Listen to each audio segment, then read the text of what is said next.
So this is a super fun one from Duckman called Lucky Duck, which you wouldn't know from the front, but it's just got the duck on it. And we love their stuff. It's actually a man and woman team out of Portugal. And this one definitely does not disappoint on the sparkling scale. It's not super, actually, it's funny because it doesn't, well, I don't have my flute again, but it's not super foamy when you pour it, but I certainly am feeling like a mouthfeel. Oh, we're getting too far ahead of ourselves, but I'm getting a mouthfeel that's like quite frothy, which is interesting because it doesn't actually pour that way. So just note that it's definitely sparkling. Be a little careful when you open it. It should be totally fine, but just in case something happened in transit and you want to open it too quickly, just make sure that you let the air out before you finish popping it. Otherwise, you can get some extra foam and you might lose some wine, and that's always sad. So as far as this wine goes, it has some really interesting characteristics about it in that it is a white grape and a red grape, I believe. So it's got Baga in it, Baga, which is a red grape. So it's obviously what's called a Blanc de Noir. Like if you see a Blanc de Noir champagne, that would mean that it's Pinot Noir that's never had any skin contact. So that's what we're seeing here, is that it's that Baga grape didn't have any skin contact. And that has another one that I'm really terrible at pronouncing. Fernão, Pires, I think is what it's called.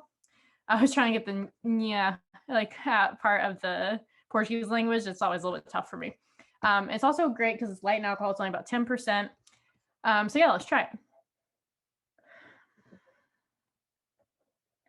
It has a lot going on, which knowing what we know about the wine now makes a lot of sense in that it is two different grapes, and it's also a Blanc de Noir. So it's normal if you get characteristics on this that you would think seem strange because it's again like actually a red grape in there. So for example, like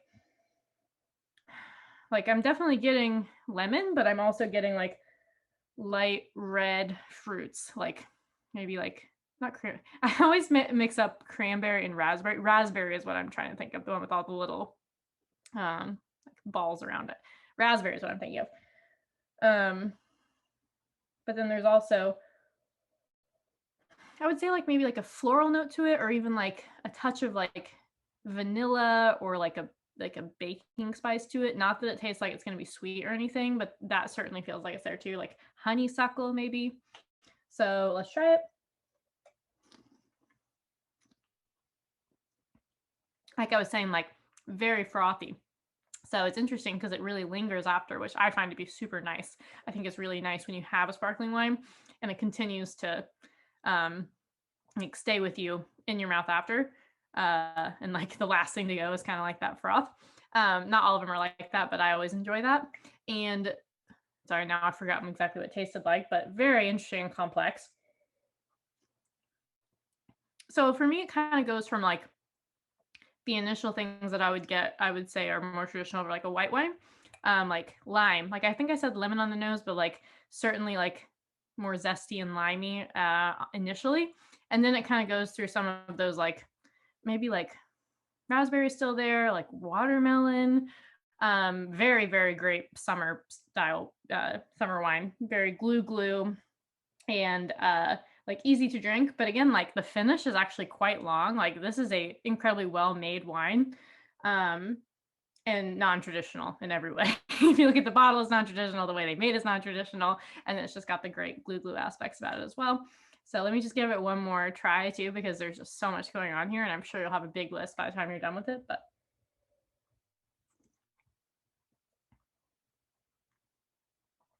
yeah, and I think what I was also saying, like the vanilla aspect of it on the nose, I'm certainly getting it, and where I'm getting it is like probably the final piece of it, like that like vanilla, like light honeysuckle. It's certainly not there at the front because it's like the fruit's really pushing forward there, but because like this is a really nice wine, honestly. Like I'm very impressed with it because the finish, like it's quite complex. Like you don't typically get to keep feeling it after, and you don't typically like, sorry, the finish is when you're able to still taste something after. Like if it's just super tannic and tannin sticks with you, that's not really the finish. If it's acidic and you're just still like your mouth is watering after, that's still not really the finish. It's like when you can still feel like these hints of vanilla or these hints of raspberry, you know, a few seconds to even longer after that.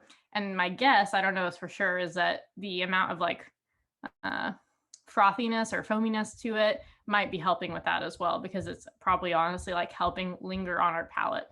So yummy. As far as pairings go, as I always say, sparklings can go with so many different varieties of food, and this has this extra piece going for it that it's a mix of the red and the white. Again, even though it didn't have the skin contact, it's still just going to hit a little bit different. So tapas, just like generally anything like charcuterie plates, like you can't go wrong with any of that. Literally just by itself, delicious, like only 10% alcohol. If you're just sitting around having friends over, perfect for that. If I want to do something more interesting, certainly like fish would be great. Like we've been doing a lot of grilled fish. This honestly, like wines that can go with asparagus are hard to come by, and I would say this could probably do pretty well with like grilled salmon and asparagus. Yum. Or like, yeah, just like anything lighter things that are on the grill. Even like, oh, you know, it'd be really fun, like a whole fried fish. That would be delicious with this, you know, like where they just like fry the entire thing and you kind of have to like dig it out. That would be really yummy. You really, honestly, like you just can't go wrong. It's a great summer sparkling wine. And yeah, really, I'm honestly just really impressed with it. Like for the price points and knowing this winemaker, like this is probably one of the favorites I've had from him. So I hope you guys enjoy.